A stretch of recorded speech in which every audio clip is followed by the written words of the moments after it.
प्रणाम। भारत अपनी आज़ादी की 75वीं वर्षगांठ मना रहा है, अर्थात आज़ादी का अमृत महोत्सव मना रहा है।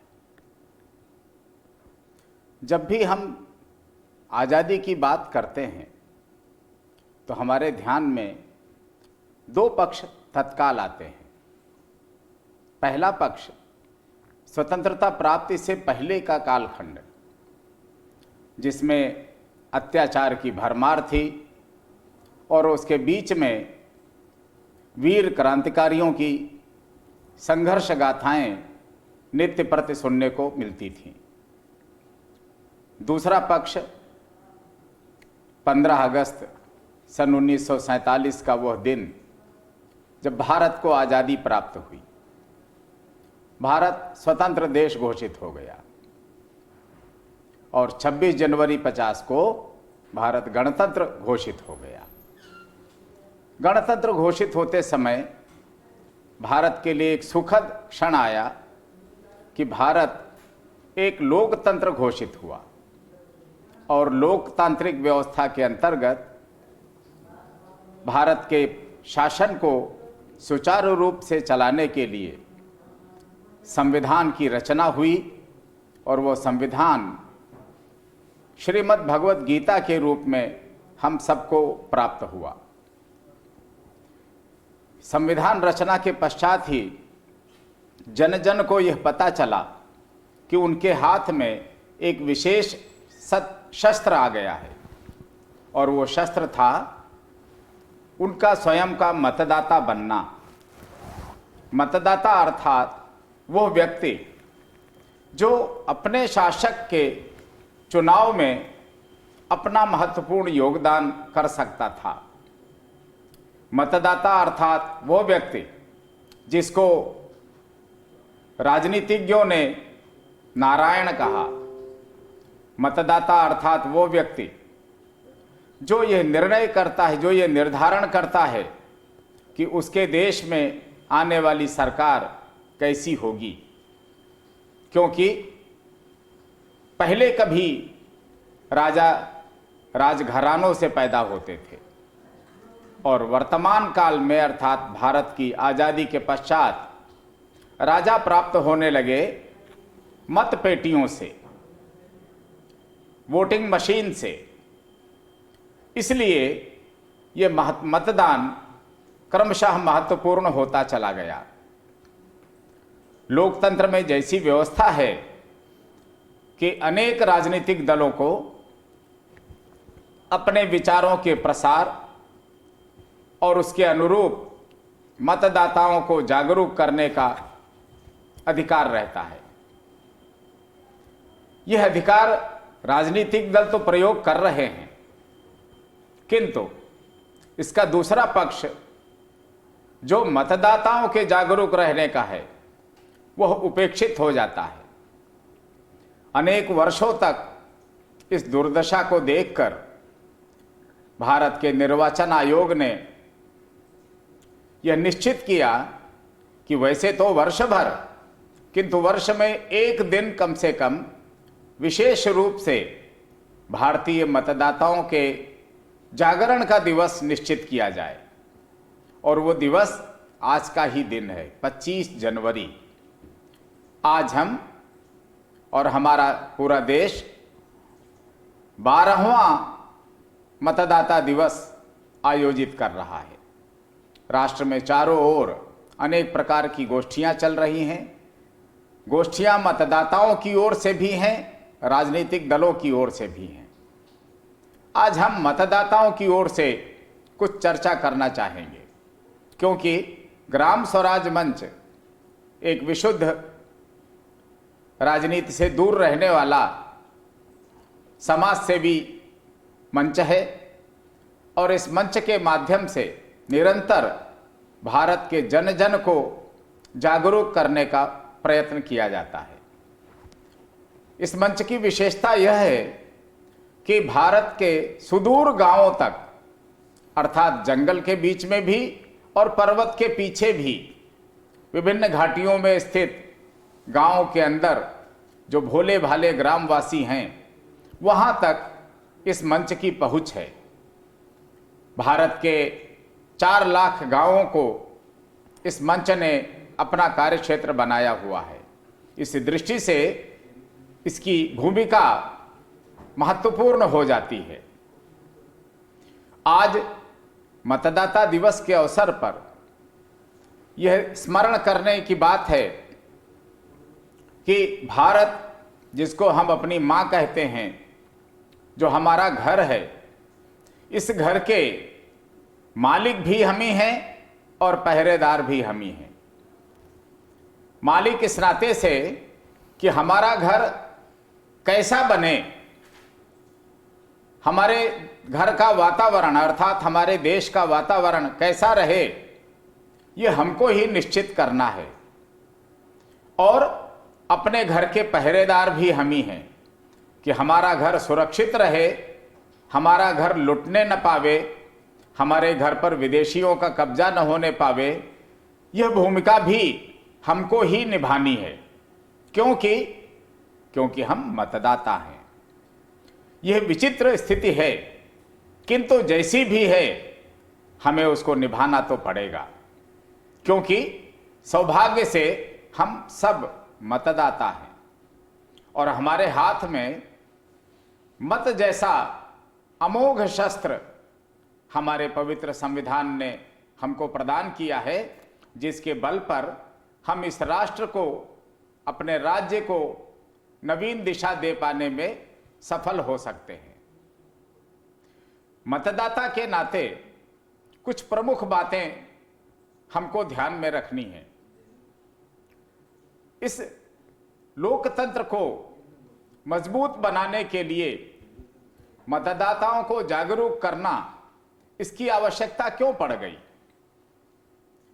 अगर हम 3-4 महीने पहले की वैश्विक दृश्य का अवलोकन करें तो हमको ध्यान में आता है कि हमारा पड़ोसी देश अफगानिस्तान शांतिपूर्वक वहाँ के निवासी अपना जीवन यापन कर रहे थे, बहुत सुंदर ढंग से अपने धार्मिक कर्तव्यों का पालन करते हुए अपने देश का विकास कर रहे थे। किंतु अचानक एक समाचार आया कि कुछ लड़ाके उनके देश पर हमला कर रहे हैं। यह घटना अचानक नहीं हुई, यह घटना 20 वर्ष पुरानी घटना की पुनरावृत्ति थी। 20 वर्ष पहले अफगानिस्तान पर ऐसे ही लड़ाके हमला करने आए थे, हमला करने में सफल भी हुए थे, किंतु तत्कालीन विश्व बिरादरी में हलचल मची। अत्याचारों को देखकर विश्व बिरादरी ने हस्तक्षेप करने का निर्णय लिया और अमेरिकी प्रशासन ने अपनी सेनाएं अफगानिस्तान भेजने का निर्णय लिया। ताकतवर देश अमेरिका की सेनाएं जब अफगानिस्तान की धरती पर उतरी तो तथाकथित आतंकवादियों के पैर उखड़ने लगे और क्रमशः वे देश छोड़कर भागने को मजबूर हुए। पूरे विश्व में यह समाचार फैला कि तालिबानी लड़ाकों ने अफगानिस्तान को छोड़ दिया, खाली करके चले गए। किंतु यह समाचार पूरा सत्य नहीं था, आधा सत्य था। तो सत्य क्या था इसमें?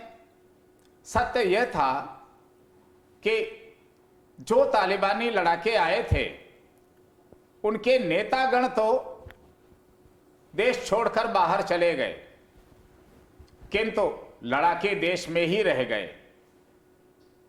कद काठी, शारीरिक संरचना, बोलचाल, इसके हिसाब से वे वहां के समाज में समरस हो गए और समरस होने के पश्चात अपनी तैयारी करने लगे।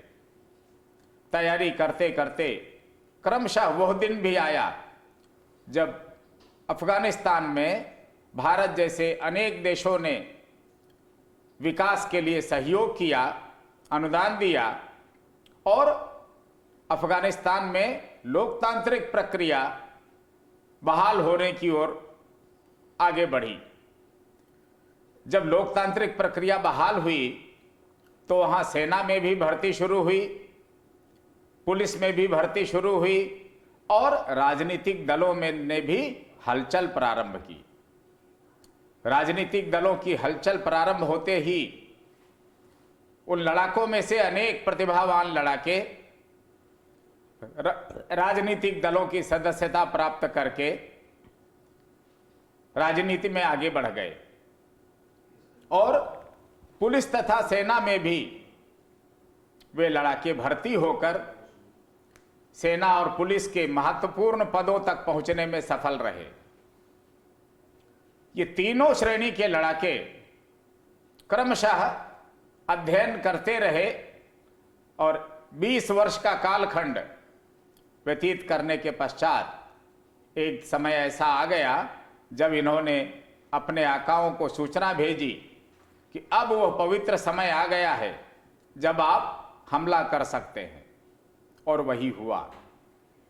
अमेरिका ने अपनी सेनाएं वापस बुलाई कि बहुत वर्ष हो गए हमने तुम्हारी रक्षा की, अब हमारा कार्यकाल पूर्ण हो रहा है, आपकी सेना और पुलिस दोनों विकसित हो चुकी है, इसलिए अब आप अपना शासन चलाइए और हमको विदा कीजिए। इस आधार पर अमेरिकी सेना अफगानिस्तान से वापस हुई। सेना के वापस होते ही तालिबानी लड़ाकों ने अफगानिस्तान के भोले भाले इस्लाम परस्त नागरिकों के ऊपर हमला कर दिया। उस हमले में विचित्र बात हुई, देशभक्त सैनिक शहीद हुए और देशद्रोही सैनिक जो तालिबानी लड़ाके ही थे सैनिक के रूप में, वे अपने लड़ाकों की ओर से अफगानी नागरिकों पर हमला करने लगे और अंततः अफगानिस्तान पर तालिबानी लड़ाकों का कब्जा हो गया। इस कब्जे का परिणाम यह हुआ कि अफगानिस्तान के शांतिप्रिय नागरिक जो इस्लाम धर्म को मानने वाले थे, वे सब पीड़ित होकर चीत्कार कर उठे। अत्याचार की चरम अवस्था यह थी कि वहां के नागरिक देश छोड़ने के लिए सब कुछ करने को तैयार थे।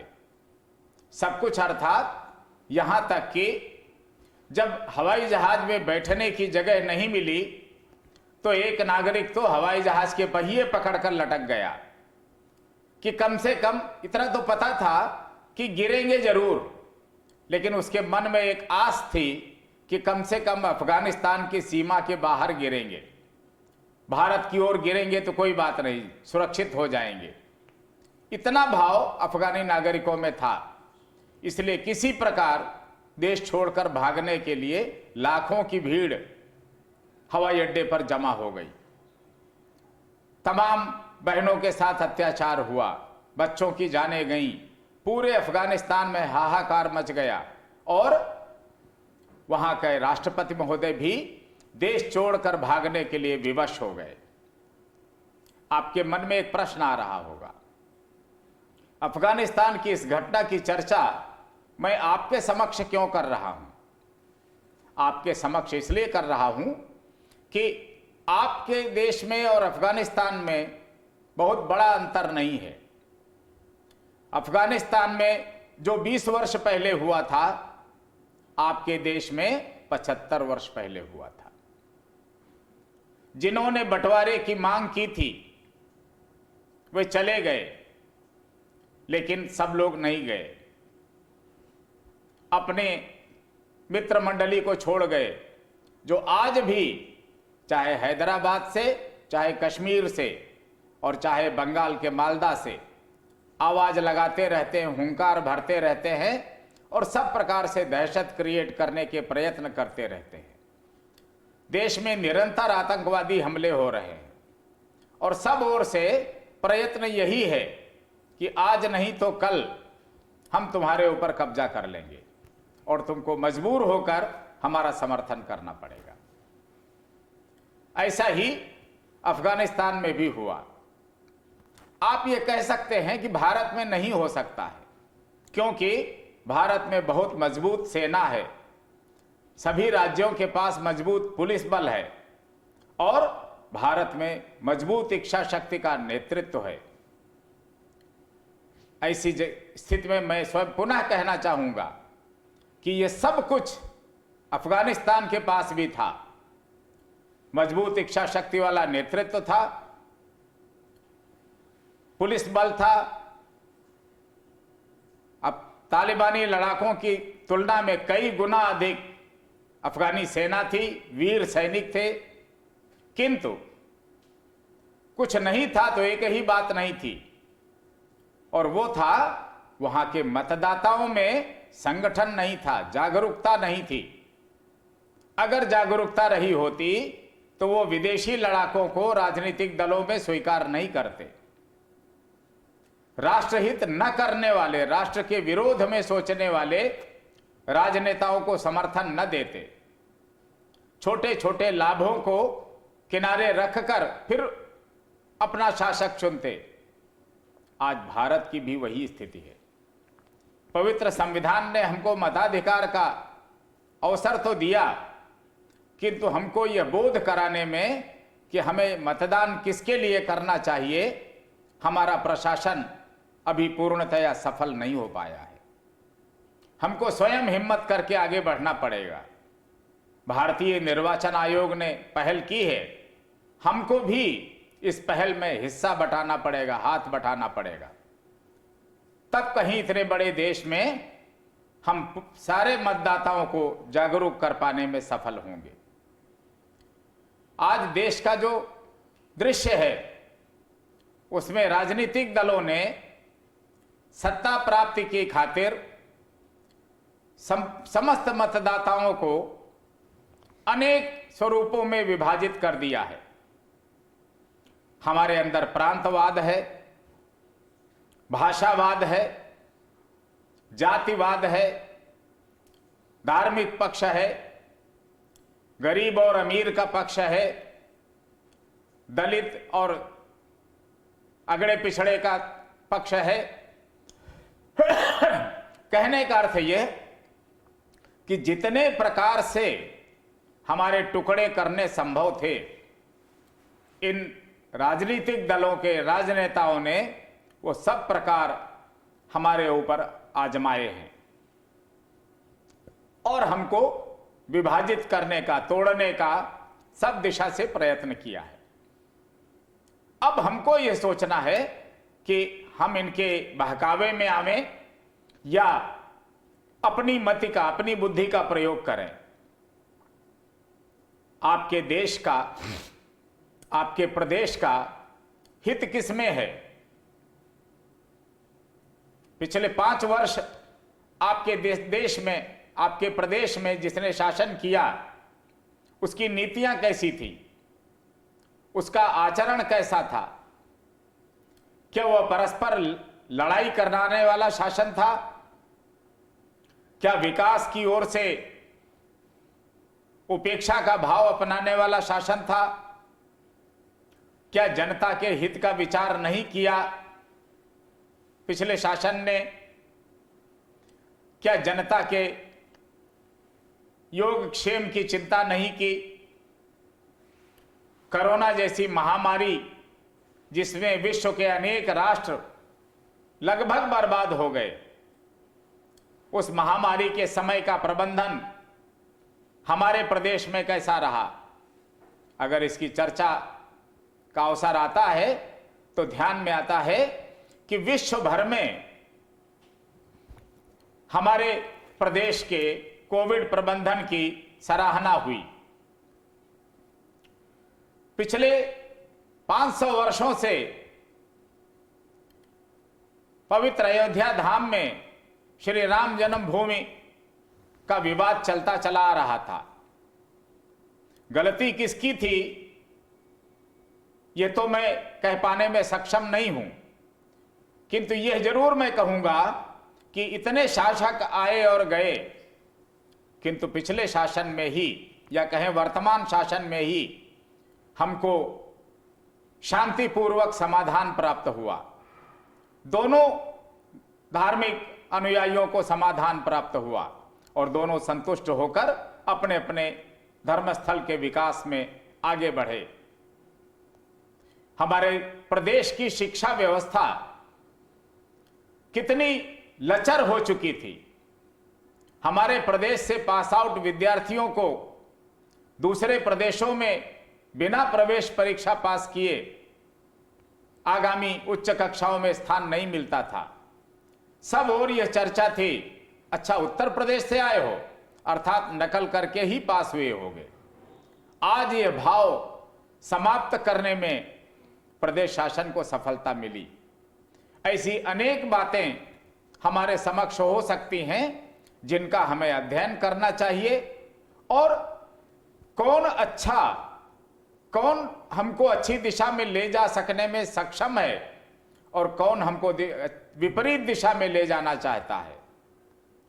किस राजनीतिक दल के लोग केवल एक परिवार के इर्द गिर्द सारा चिंतन घुमा रहे हैं और किस राजनीतिक दल के लोग, किस दल के प्रत्याशी समाज और राष्ट्र के विकास को सिद्धांत रूप में स्वीकार करते हुए एकात्म मानववाद की स्थापना के लिए, अंत्योदय के विकास के लिए इस राष्ट्र में कार्य कर रहे हैं। ऐसे अनेक बिंदुओं पर हमको बार बार सोचना पड़ेगा। कोरोना महामारी जब हमारी सारी कमाई बंद हो चुकी थी, व्यापार सब ठप हो चुका था, महानगरों से हमको काम छोड़कर गांवों की ओर भागना पड़ा, ऐसी परिस्थिति में भी जिन्होंने हमारे लिए अन्न की व्यवस्था की, आज तक करते चले आ रहे हैं। बिना धन के हमको पर्याप्त अन्न मिला। जिस दल ने यह व्यवस्था की, निश्चित रूप से उसके बारे में हमको सोचना चाहिए। तो मतदाता के नाते सोचना यह एक पक्ष है। काम क्या करने हैं? पहला काम, हमको अपना मत अवश्य देना है, यह पहला काम। दूसरा काम, सब कामों से पहले मतदान करना है, अर्थात लोकतंत्र का महापर्व है ये। हर 5 वर्ष बाद आता है। जिस प्रकार हम अपने वार्षिक पर्वों होली दिवाली को प्राथमिकता के साथ मनाते हैं, सब कामों से छुट्टी लेकर तत्पर हो जाते हैं उत्सव मनाने के लिए, उसी प्रकार हमको लोकतंत्र के इस उत्सव को भी उत्साहपूर्वक संपन्न करना है, अर्थात शांति और सरलता के साथ संपन्न करना है। हमारे मतदान केंद्र पर किसी प्रकार का विवाद नहीं होने पाएगा, इसका प्रयत्न हम सब मतदातागण मिलकर करेंगे और सबसे पहले मतदान करने का प्रयास करेंगे। दूसरा काम, हमारे गांव का, हमारे परिवार का एक भी मतदाता मतदान से वंचित न रहने पावे, अर्थात ऐसा न हो कि वो दिन भर किसी दूसरे काम में लगा रहा और जब ध्यान में आया कि नहीं हमको भी मतदान करना है, तब तक विलंब हो गया, शाम हो गई और मतदान केंद्र में प्रवेश बंद हो गया। ऐसी स्थिति किसी के साथ ना आने पावे, इसलिए प्रातःकाल ही मतदान के लिए सबको बुलाने का प्रयत्न करना।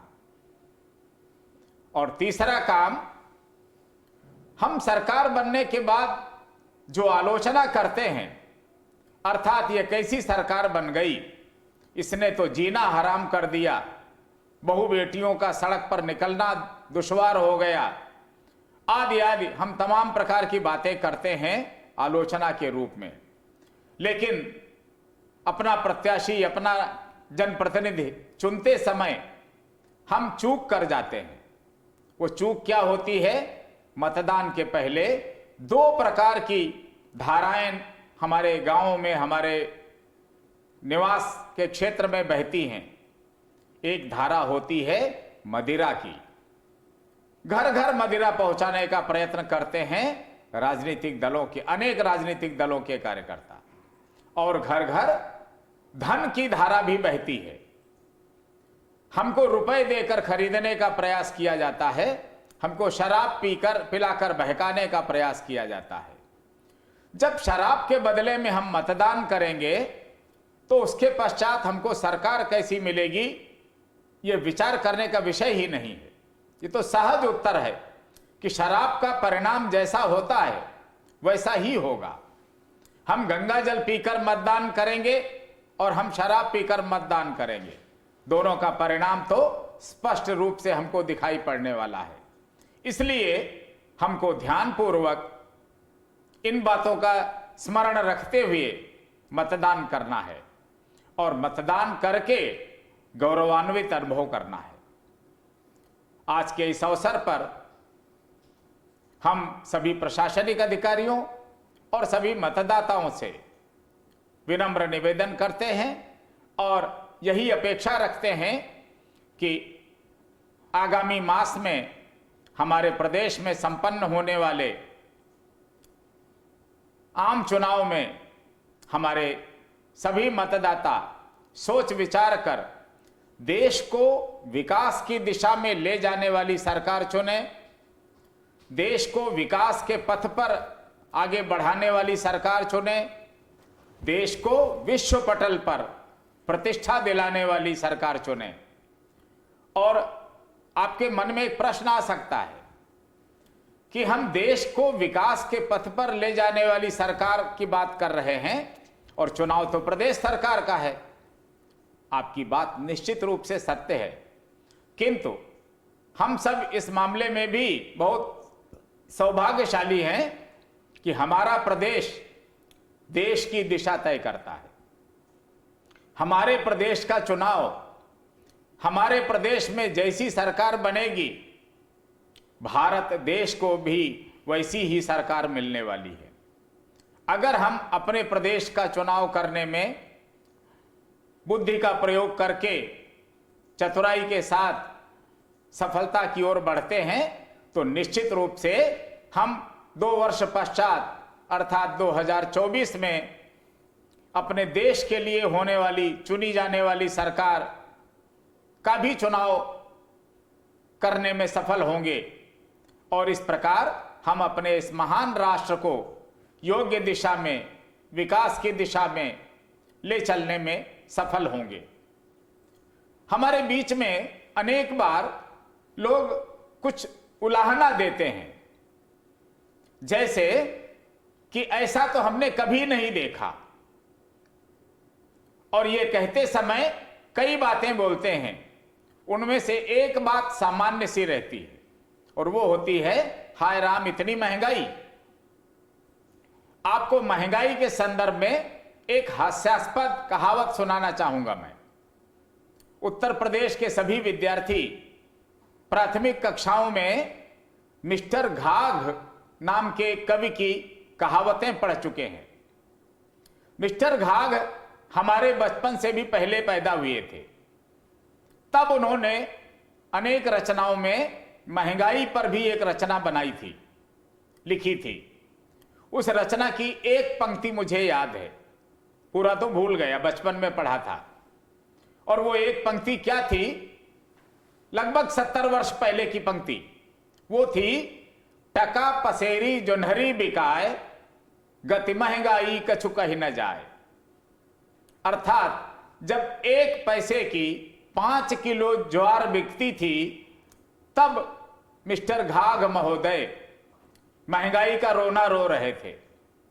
अर्थात यह महंगाई का रोना युगों युगों तक से चला आ रहा है और युगों युगों तक चलेगा, क्योंकि जिनको रोना है वो रोएंगे।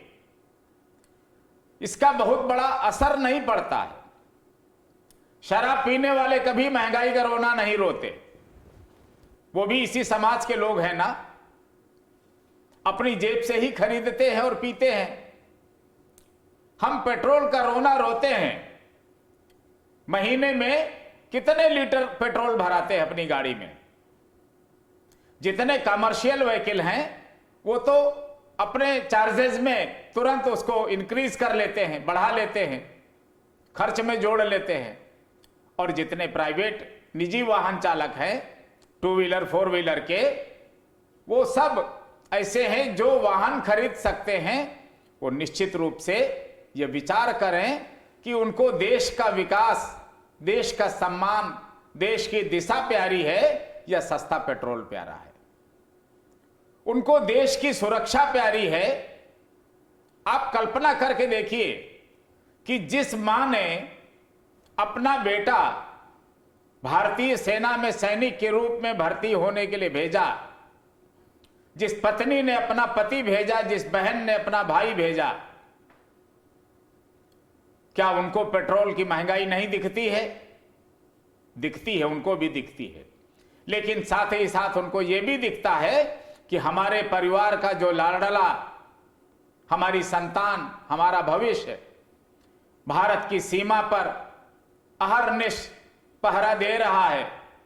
-40 डिग्री टेम्परेचर में भी सियाचिन के ग्लेशियर में राइफल लेकर डटा हुआ है।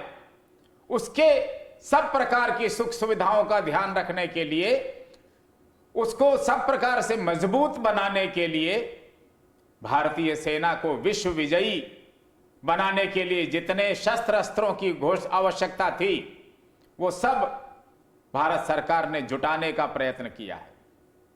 महामारी के समय पर भी, लॉकडाउन के पीरियड में भी राफेल जैसे विमान खरीदे गए। ये कहां से आए? आपके टैक्स के पैसे से ही तो सभी सरकारें इस प्रकार की व्यवस्थाएं करती हैं।